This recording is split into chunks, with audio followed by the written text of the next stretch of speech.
This video is sponsored by June's Journey. More on this hidden object mystery game later.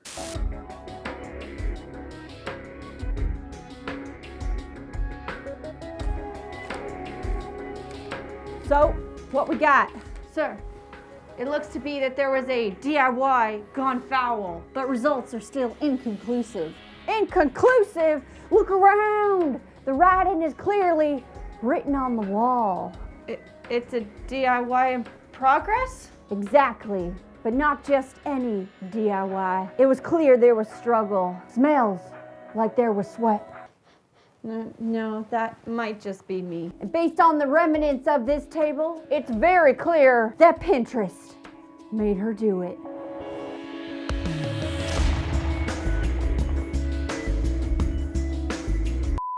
Thank you. Thank you. Yes, I will accept my YouTube acting award now.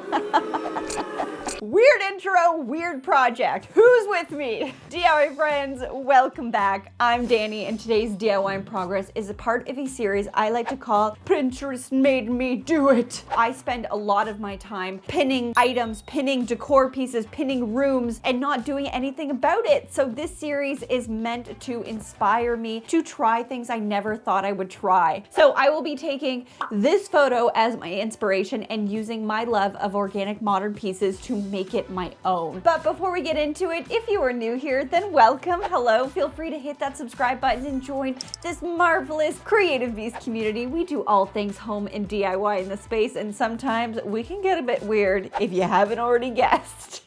So with that said, let's get into this pinnable project. Editor, roll the tape. Boop.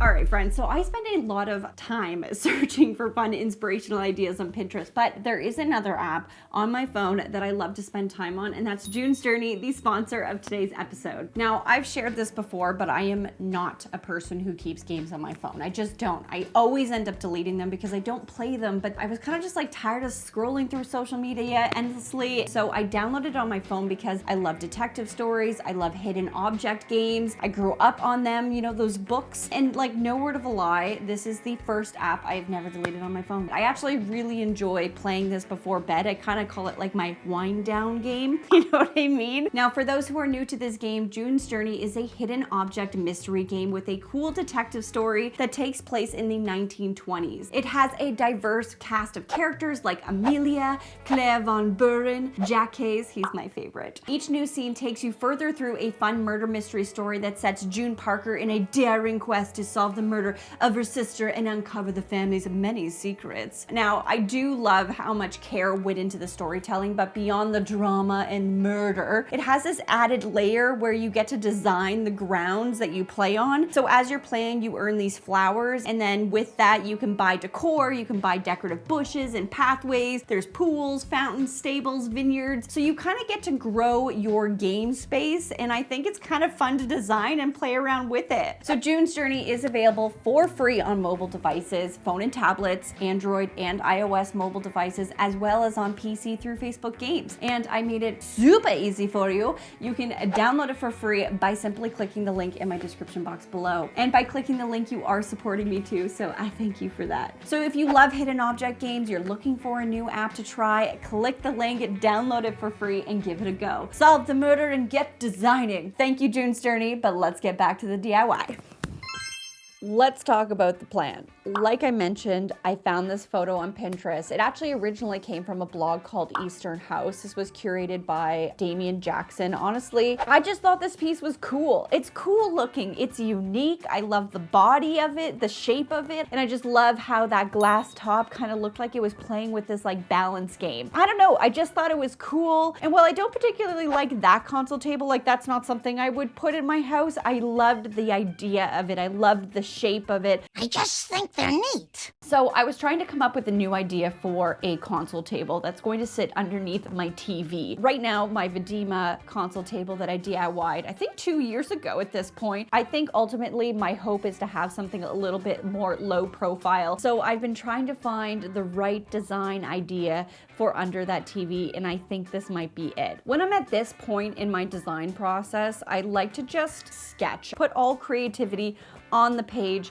and see where I get. Now for me, that was using a beautiful kind of like imperfect live edge piece that I kind of poorly drew up here. But I think I got down the shape. I really, really liked how the shape moved on the original piece. So I really want to try to mirror that or mimic that in any way. But for my piece, it was going to be much lower to the ground and much thinner profile. And then from this bad sketch, I was able to create this in Procreate. From the sketch to this, it really just helps me play with colors, play with looks, play with different styles. Now, obviously, when you draw something in SketchUp, you're not thinking about size, you're not thinking about how you're actually going to make it. So after that point, what I like to do is create a 3D version of it using foam core. It's very inexpensive, and this is just such a better cost-effective way to work through the design, figure out the flaws, and figure out how and what is the best way to build this thing. So let me show you what it looks like. Working through this foam core model, I was able to create this shape.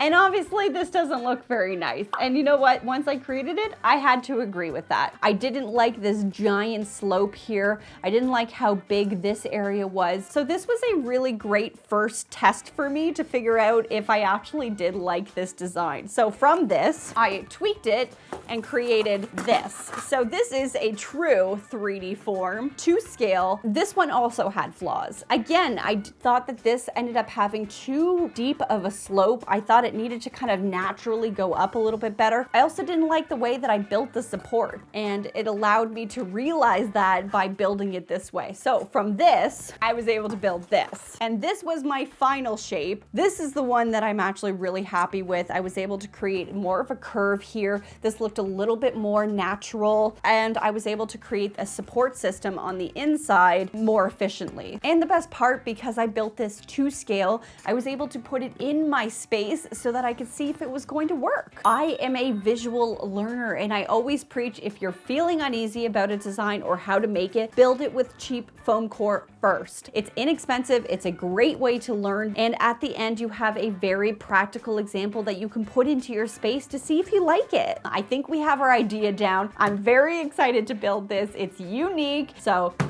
let's go DIY. This is gonna be great. All right, we are back in the She Shack and I'm ready to DIY. I have my measurements, but what material are we going to build this out of? So I decided to do this out of 3/4 inch MDF. I have 3 sheets behind me, and I have my noodle template here that we are going to trace onto the MDF sheets and then cut them out using the jigsaw. I'm gonna make 2 of these. So once I have these 2, then we can start creating the middle braces, but we will get there. So let's do it. Let's go DIY. Camera high five.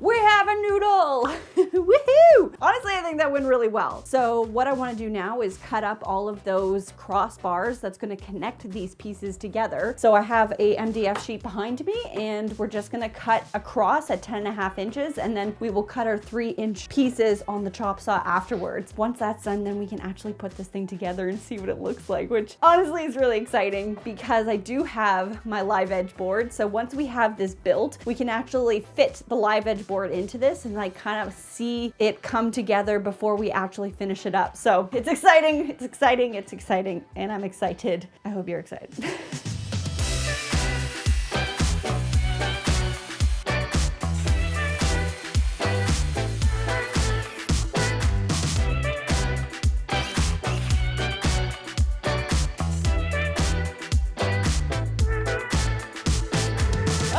Check it out. out. We have a base. Honestly, this is exactly the vision. I mean, it looks exactly like the foam version that I made, so I think that's pretty good. But what I want to do is cover the whole thing. And I went back and forth about a bunch of different ways that I could cover this to give it a finished surface. And I ended up going with a veneer. So what I have here is just a natural wood veneer. It's relatively inexpensive, and I think it's going to be perfect to be able to give me the shape that I'm looking for. I'm pretty excited. I think this is going to work. All we need to do is just sand this up, and then we'll add the veneer, and then we're basically done the base. So let's keep going.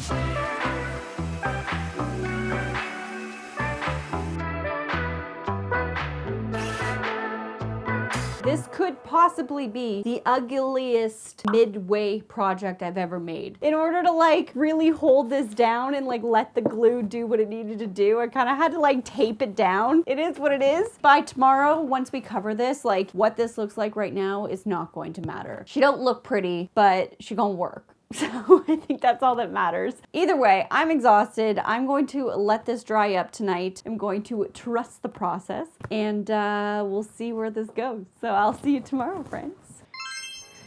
Good morning, dear friends. Hello, hello, hello. Gotta admit, I'm pretty excited about today because today we're really gonna transform this piece. You know, it's funny, I was thinking this morning, the challenges with the way that I DIY projects is that the first time I try anything is always the prototype. There are things that I would change about building this if I was going to build it again. As an example, I'd probably put a lot more support beams throughout this. I did reinforce some of them with some glue. It's a little patchy and it doesn't look amazing. That is the challenge with creating one-off DIYs. I'm always building the prototype for something better, which is kind of annoying sometimes, but it is what it is. All things considered, I think this is going to work in the way that I wanted it to, and I think it's a really cool experiment. However, what are we going to cover this with to make it look like stone? In the past, I have used drywall compound. It has been my tried and true, but I just thought there must be something better out there than drywall compound. So I got talking to a lot of different people, did some research, and based on all of that, I came to the solution that tile mortar, like floor tile mortar, might actually be the best product for something in this weird space because it can attach to wood. It hardens up really nicely and it's easy to work with. So I have my mortar here. Super simple. We just put some water in a bucket. We basically start adding our mortar. We mix it up until it creates a pasty substance, and then we start applying it. I don't want to put any more than 1/4 inch on here just to make sure that it does dry completely. But all things said, I think this is gonna work. Hopefully. So let's get some mortar mixed up and let's get it on here so we can move on to our wood piece that's gonna sit on top. All right.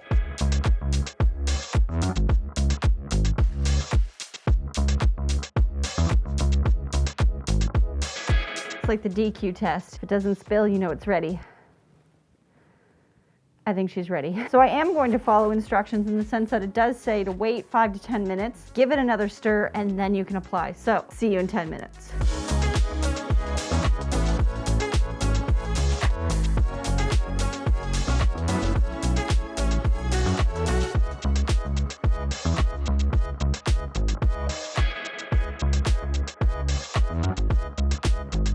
All right, friends, our noodle thing has finally been iced. That feels weird, but I'll allow it. I can tell that the veneer is warping a little bit underneath, but I was kind of expecting that. Other than that, I think honestly, this is gonna work just fine. I think it's gonna turn out really nice, and all we have left to do is figure out our live edge piece, which is waiting in the she shack for us. So let's get out there, let's go check it out, and let's get that finished. Did I mention how nice the olive wood is? And it smells so good.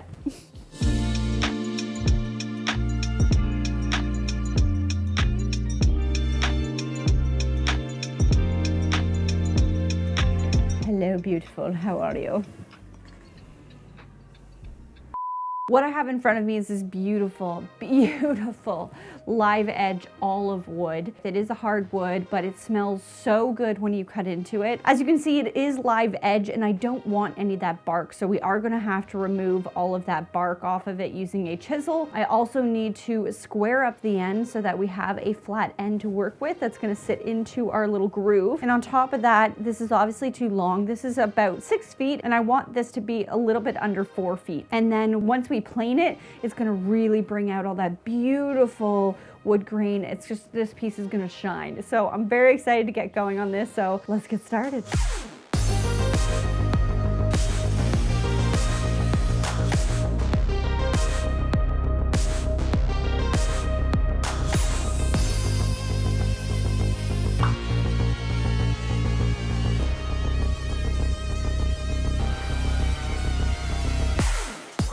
Well, that was a dusty ride. My tabletop planer was too small for the width of the board to fit through, so I did end up having to hand plane it, but it worked out okay. I think the board looks beautiful. I threw some snow on top just to like wet the board. It gives you a really great idea of like what the grain is gonna look like. It looks so good. I'm so excited. I can't wait to throw a finish on top of this, but I have a lot to clean up in here because it is a hot, dusty mess. Tomorrow we will put a finish on this board and we'll be able to do our next steps on the main body. So I'm gonna dust myself and then I will see you tomorrow.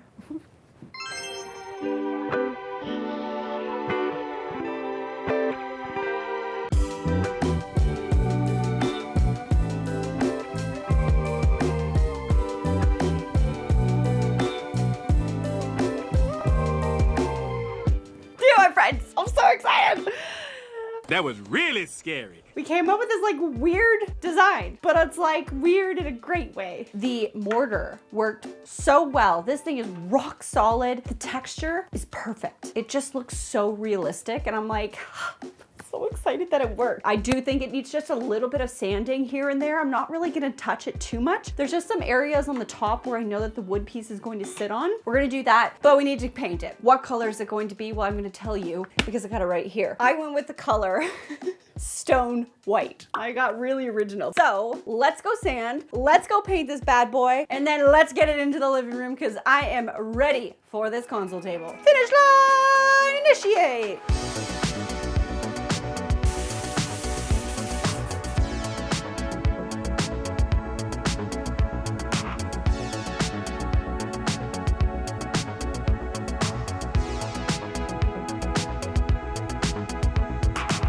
There she is. She's weird, but she's finished. I don't know, I think it's cool. I think it's different and I think it's weird and I love both those things. So let's see what it looks like.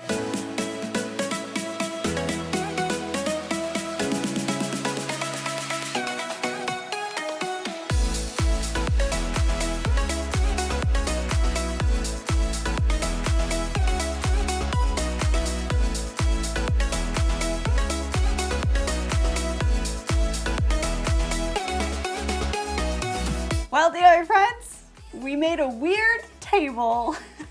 It's different, it's unique, it's definitely one of a kind, so those are all check marks in my book. I obviously want to know what you guys think. Would you make this DIY? Would you ever put something like this in your home? Let me know in the comment section below. I'm just glad it worked out. The mortar worked really great. This thing is rock solid, but it's not heavy, which I think is really important. Like I can carry this myself, and I was able to hide and keep my TV cords pretty clean with these cord hiders, and then they just run along the back of the wall and plug into this basket back here that's out of the way. It looks modern, it feels organic, it feels unique and one of a kind, and that's everything I love in my home. She's cool. And of course, sending a big thank you again to the sponsor of today's video, June's Journey. Use the link in my description box to start playing your own mystery game fun. Sending so much love to my Patreon family, my DIY friends. If you guys are looking for a DIY community to share all of your DIY fun, or maybe you're looking for DIY advice, that is the place to go. There are so many wonderful, talented people who love the world of DIY, who can give such great advice, so go check it out. And also in the new year, I am going to be launching a whole bunch of tool how-tos and a bunch of fundamental how-tos around the house. So if you're looking to up your DIY skills and you're looking for a place to start, that is the place to go. Of course, my friends, as always, stay positive, stay creative,